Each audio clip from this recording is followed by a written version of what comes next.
வணக்கம். இது லங்கா பயரின் இரவு நேர பிரதான செய்திகள். வாசிப்பவர் கணேசராஜா மயூரன். செய்தியாசிரியர் சதாசிவம். விரிவான செய்திகளுக்கு முன்னர் முதலில் தலைப்புச் செய்திகள். ஸ்ரீதரனுக்கு பிறகு சிக்கப் போகும் இன்னும் ஒரு முக்கியஸ்தர். தமிழரசு கட்சியின் அடுத்த தலைவர் யார்? சிறைச்சாலையில் உள்ள பிள்ளையான் வெளியிட்ட அதிர்ச்சிகர தகவல். அதிர்ச்சியில் சிஐடி அதிகாரிகள். கொழும்பு நாலந்தா கல்லூரி மாணவ தலைவனின் விவகாரம். அதிபருக்கு ஆசிரியை கொடுத்த அதிர்ச்சி தகவல். பயங்கரவாத தடை சட்டத்தை நீக்க கோரி யாழ்ப்பாணத்தில் முன்னெடுக்கப்பட்ட போராட்டம். வெளிநாட்டு இளம்பெண் ஒருவருக்கு முச்சக்கர வண்டி சாரதி ஒருவர் செய்த தகாத செயல். இறுதியில் நேர்ந்த கதி. முல்லைத்தீவு மீனவர்கள் கொழும்பில் ஆரம்பித்த சத்தியாகிரக போராட்டம். தென்னிலங்கையில் மாற்றங்கள் நிகழுமா? மீனவர்களின் கோரிக்கைகள் நிறைவேறுமா? நடந்தது என்ன? தமிழர் பகுதியொன்றில் மாணவனுக்கு நடந்த துயரச் சம்பவம். சோகத்தில் மக்கள்.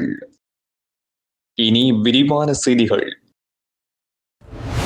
வவுனியாவில் சுகாதார சீர்கேட்டுடன் இயங்கிய முன்னணி உணவகங்கள் மூடப்பட்டுள்ளன. இதன்படி கொரவப்பத்தான வீதியில் அமைந்துள்ள 2 உணவகங்கள், பழைய பேருந்து நிலைய பகுதியில் அமைந்துள்ள பிரபல சைவ உணவகம் மற்றும் வவுனியா சுகாதார மருத்துவ அதிகாரி பிரிவு காண்பையில் அமைந்துள்ள முன்னணி உணவகங்களும் மூடப்பட்டுள்ளன. குறித்த உணவகங்கள் சுகாதார பரிசோதகர்களினால் சோதனைக்கு உட்படுத்தப்பட்ட வேளையில் அவை சுகாதார சீர்கேட்டுடன் இருந்துள்ளமை அவதானிக்கப்பட்டுள்ளது. இதனையடுத்து குறித்த உணவகங்களை நீதிமன்ற கட்டளையின் பிரகாரம் திருத்தப் பணிகளுக்காக எதிர்வரும் 14 நாட்களுக்கு மூடுமாறு சுகாதார பரிசோதகர்களினால் உத்தரவு வழங்கப்பட்டுள்ளது.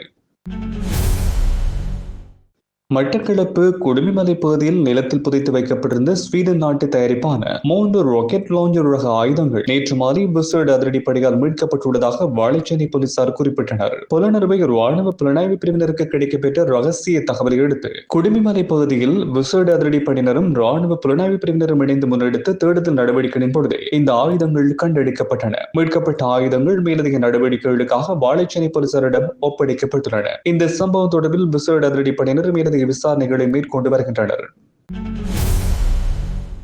உளவு இயந்திரங்களுடன் பொருத்தப்பட்ட விஞ்ச் இயந்திரங்களை பயன்படுத்தி மேற்கொள்ளப்படும் கரைவலை மீன்பிடி நடவடிக்கைகளுக்கு விதிக்கப்பட்டுள்ள தடையினை நீக்க கோரி மீனவர்கள் ஆரம்பித்த சத்தியாகிரக போராட்டம் இன்று 3வது நாளாகவும் தொடர்கின்றது. முல்லைத்தீவு மற்றும் கொக்குழாய் உள்ளிட்ட பல பகுதிகளைச் சேர்ந்த கரைவலை மீனவர்கள் கடந்த 5ஆம் தேதி ஜனாதிபதி செயலகத்துக்கு முன்பாக இந்த போராட்டத்தை ஆரம்பித்தனர். தங்களது பிரச்சனைகள் குறித்து ஜனாதிபதியின் பணிப்பாளர் நாயகம் கமகேவுடன் அவர்கள் நடத்திய பேச்சுவார்த்தை தோல்வியடைந்ததை அடுத்து நேற்று கொழும்பு பேராயர் மல்கம் கர்தினல் ரஞ்சித் தாண்டகையை சந்தித்து தங்களது கோரிக்கை முன்வைத்தார்கள். அத்துடன் கடல் தொழில் அமைச்சின் செயலாளர் மற்றும் பணிப்பாளர் நாயகம் ஆகியோருடன் நேற்று மாலை மீனவர்கள் நடத்திய பேச்சுவார்த்தையும் தோல்வியில் முடிவடைந்துள்ளது. இந்த விடயம் குறித்து கருத்து வெளியிட்டுள்ள கடல் தொழில் அமைச்சு, கரைவலை மீன்பிடி ஒழுங்கு விதிகளுக்கு புறம்பாக செயல்படுவதால் சுற்றாடலுக்கு கடும் பாதிப்பு ஏற்படுவதாக தெரிவித்துள்ளது. இலங்கை போக்குவரத்து சபையின் வரலாற்றில் முதல் தடவையாக 19 பெண் நடத்துனர்கள் நிரந்தர சேவையில் இணைத்துக் கொள்ளப்பட்டுள்ளனர். கொழும்பு மாக்கும்பர பல்நோக்கு போக்குவரத்து மையத்தில் இடம்பெற்ற உத்தியபூர்வ விழாவின் பொழுது இந்த நியமன கடிதங்கள் வழங்கி வைக்கப்பட்டன. ஊடகத்துறை பிரதி அமைச்சர் கௌசல்யா ஆரியரத்ன, கொழும்பு மாவட்ட நாடாளுமன்ற உறுப்பினர் சமன்மலை குணசிங்க மற்றும் இலங்கை போக்குவரத்து சபையின் தலைவர் சஜீவ கனகரத்ன ஆகியோர் முன்னிலையில் இந்த நிகழ்வு இடம்பெற்றது. இந்த நிகழ்வில் உரையாற்றிய பிரதி அமைச்சர் கௌசல்யா ஆரியரத்ன, போக்குவரத்து துறையில் பாலின சமத்துவத்தை நிலைநாட்டும் நோக்கில் இது ஒரு வரலாற்று சிறப்புமிக்க நாள் என்று குறிப்பிட்டார். போக்குவரத்து அமைச்சராக பிமல் ரத்நாயக்க பதவியேற்றது முதல் போக்குவரத்து துறையில் பெண்களுக்கு எதிராக இடம்பெறும் துன்புறுத்தல்களை குறைக்கவும் பெண்களுக்கான சம வாய்ப்புகளை வழங்கவும் முன்னெடுத்த நடவடிக்கைகளின் ஒரு பகுதியாகவே இந்த நியமனங்கள் அமைந்துள்ளதாகவும் அவர் குறிப்பிட்டார். இந்த வரலாற்று நிகழ்வின் பொழுது புதிதாக நியமிக்கப்பட்ட பெண் நடத்துனர்களுக்கென விசேடமாக வடிவமைக்கப்பட்ட புதிய சீருடைகளும் அறிமுகப்படுத்தப்பட்டன. இந்த நியமனங்களின் மூலம் இலங்கையின் பொது போக்குவரத்து துறையில் பெண்களின் பங்களிப்பு ஒரு புதிய பரிணாமத்தை எட்டியுள்ளதாக தெரிவிக்கப்பட்டுள்ளது. சட்டவிரோதமான முறையில் நாட்டுக்கு கொண்டு வரப்பட்ட சுமார் 10 லட்சம் ரூபாய் பெறுமதியை கொண்டு ஆந்தூரியம் செடிகளுடன் அவற்றை கொண்டு வந்து 2 இலங்கை பெண்கள் இன்று அதிகாலை கைது செய்யப்பட்டனர். சுங்க போதைப் பொருள் கட்டுப்பாட்டு பிரிவின் அதிகாரிகள், பல்லுயிர் கலாசார மற்றும் தேசிய மரபுரிமைகள் பாதுகாப்பு பிரிவின் அதிகாரிகள் மற்றும் கட்டுநாயக்க விமான நிலைய சுங்க அதிகாரிகள் ஆகியோர் இணைந்து இந்த கைது நடவடிக்கையை மேற்கொண்டனர். கைது செய்யப்பட்ட பெண்களில் ஒருவர் கொழும்பினைச் சேர்ந்த 45 வயதினை உடையவர் என்பதோடு மற்றவர் அவிசவளை பிரதேசத்தைச் சேர்ந்தவர் என்றும் தெரிவிக்கப்பட்டுள்ளது. இவர்கள் இருவரும் தாய்லாந்திலிருந்து கட்டுநாயக்க கட்டுநாயக்க விமான நிலையத்துக்கு வருகை தந்துள்ளனர். இவர்கள் கொண்டு வந்த பயணப்பொதிகளுக்குள் மறைத்து வைக்கப்பட்டிருந்த 436 அந்தூரியம் செடிகள் இதன் பொழுது கைப்பற்றப்பட்டன. எனினும் அந்த செடிகளை இறக்குமதி செய்வதற்கு தேவையான விவசாய திணைக்களத்தின் இறக்குமதி அனுமதி பத்திரம் அவர்களிடம் இருக்கவில்லை என்றும் தெரிவிக்கப்பட்டுள்ளது. வனவிலங்குகள் மற்றும் தாவரங்கள் பாதுகாப்பு கட்டளை சட்டம் மற்றும் தாவரங்கள் தனிமைப்படுத்தல் சட்டத்தின் விதிகளை மீறி அவர்கள் இந்த செடிகளை நாட்டுக்குள் கொண்டு வந்துள்ளதாக தெரிவிக்கப்பட்டுள்ளது. குறித்த 2 பெண்களும் தற்பொழுது கட்டுநாயக்க விமான நிலைய சுங்க அதிகாரிகளின் பொறுப்பில் தடுத்து வைக்கப்பட்டுள்ளதாக தெரிவிக்கப்பட்டுள்ளது. இலங்கை தமிழரசு கட்சி நாட்டின் 78வது சுதந்திர நாளை கரிநாளாக அறிவித்தது. இதன் பொழுது முன்னெடுக்கப்பட்ட கரிநாள் பேரணியில் பல அரசியல் பிரமுகர்கள் கலந்து கொண்டனர். அதே நேரம் இலங்கை தமிழரசு கட்சி நாடாளுமன்ற குழு தலைவராக அந்த கட்சியின் மட்டக்களப்பு மாவட்ட நாடாளுமன்ற உறுப்பினர் ராசானிக்கின் தெரிவு செய்யப்பட்டார். இதற்கிடையில் அந்த கட்சியின் உள்ளக அரசியல் குறித்து பல விமர்சனங்கள் எழுப்பப்பட்டு வருகின்ற நிலையில் தற்போதைய பதில் தலைவர் CVK சிவஞானத்தின் பதவியும் கேள்விக்குறியாகியுள்ளதாக தெரிவிக்கப்பட்டுள்ளது. வீதியோரமாக சென்று கொண்டிருந்த பாடசாலை மாணவி மீது பாரபுர்தி மோதி சம்பவ இடத்திலேயே மாணவி பலியாகியுள்ளார். எலப்பாத்த போலீஸ் பிரிவுக்குட்பட்ட பகுதியில் இந்த விபத்து சம்பவித்துள்ளது. விபத்தில் காயமடைந்த மாணவி ரத்னபுரி வைத்தியசாலையில் அனுமதிக்கப்பட்ட பின்னர் உயிரிழந்துள்ளதாக போலீசார் குறிப்பிட்டனர். உயிரிழந்த மாணவி அலக்கற்றிய பிரதேசத்தைச் சேர்ந்த 11 வயதினையுடையவர் என்று தெரிவிக்கப்பட்டுள்ளது. இந்த விபத்து தொடர்பில் சந்தேக நபர் ஒருவர் கைது செய்யப்பட்டுள்ளதோடு எலப்பாத்த போலீசார் மேலதிக விசாரணைகளை மேற்கொண்டு வருகின்றனர்.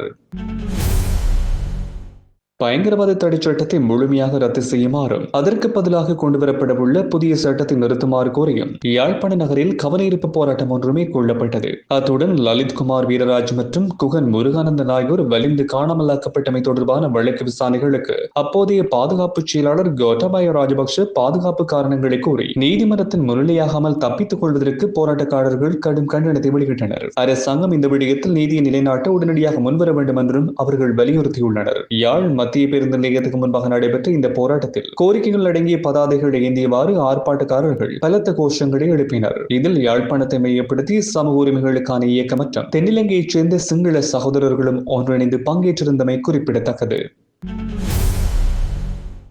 நாலந்தா கல்லூரியின் ஆசிரியை ஒருவர் அந்த கல்லூரியின் அதிபருக்கு எதிராக போலீஸ் நிலையத்தில் முறைப்பாடு ஒன்றை பதிவு செய்துள்ளார். நாலந்தா கல்லூரியின் முன்னாள் சிரேஷ்ட மாணவர் தலைவரின் செயற்பாடுகள் குறித்து பல சந்தர்ப்பங்களில் அதிபருக்கு முறைப்பாடுகளை வழங்கியிருந்ததாகவும் குறித்த ஆசிரியை தெரிவித்துள்ளார். எனினும் இந்த முறைப்பாடுகள் தொடர்பில் அதிபர் எந்தவித நடவடிக்கைகளை மேற்கொள்ளவில்லை என்றும் அவர் குற்றம் சுமத்தியுள்ளார். குறித்த மாணவன் கல்லூரியின் ஆசிரியர்களுக்கு அழுத்தம் ஏற்படுத்தும் வகையில் நடந்து கொண்டதாகவும் இதுகுறித்து அதிபர், ஆரம்ப பிரிவு அதிபர் மற்றும் மாணவர் தலைவர்களுக்கு பொறுப்பான ஆசிரியர் ஆகியோருக்கு தான் முறைப்பாடு செய்துள்ளார் அவர் குறிப்பிட்டுள்ளார். எனினும் இந்த முறைப்பாடுகள் தொடர்பில் எந்த ஒரு அதிகாரியும் எந்தவித நடவடிக்கைகளையும் மேற்கொள்ளவில்லை என்றும் அவர் தெரிவித்துள்ளார். குறித்த மாணவன் ஆசிரியர்களுக்கு அழுத்தம் கொடுப்பதற்கு நிர்வாகம் இடமளித்தது என்றும் எதனால் அவ்வாறு இடமளிக்கப்பட்டது என்பது குறித்து விரிவான விசாரணைகள் நடத்தப்பட வேண்டும் என்றும் அவர் கோரியுள்ளார். இந்த முறைப்பாடு தொடர்பில் கல்வி அமைச்சுக்கு அறிவிக்கப்பட்டுள்ளதாக போலீசார் குறிப்பிட்டனர்.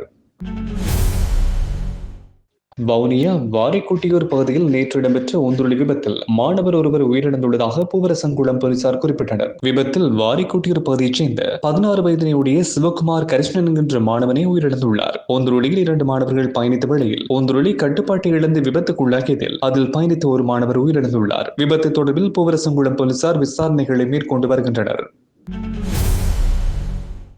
பதுளை எல்ல நீர்வீழ்ச்சியை பார்வையிடச் சென்ற வெளிநாட்டு இளம்பெண் ஒருவருக்கு பாலியல் ரீதியிலான துன்புறுத்தல்களை மேற்கொண்ட முச்சக்கர வண்டி சாரதி ஒருவர் கைது செய்யப்பட்டுள்ளார். ஜெர்மனியிலிருந்து இலங்கைக்கு சுற்றுலா வந்து 26 வயதினையுடைய இளம்பெண் ஒருவரை இந்த சம்பவத்துக்கு முகம் கொடுத்துள்ளார். குறித்த வெளிநாட்டு பெண் எல்ல நீர்வீழ்ச்சியை பார்வையிடுவதற்காக சந்தேக நபரின் முச்சக்கர வண்டியில் பயணித்துள்ளார். இதன் பொழுது சாரதி தனக்கு பாலியல் ரீதியிலான தொல்லைகளை கொடுத்ததாக அந்த யுவதி சுற்றுலா போலீசாரிடம் முறைப்பாடு ஒன்றை பதிவு செய்துள்ளார். பெண்ணின் முறைப்பாட்டை தொடர்ந்து முன்னெடுக்கப்பட்ட விசாரணைகளின் அடிப்படையில் சந்தேக நபரான சாரதி கைது செய்யப்பட்டுள்ளார்.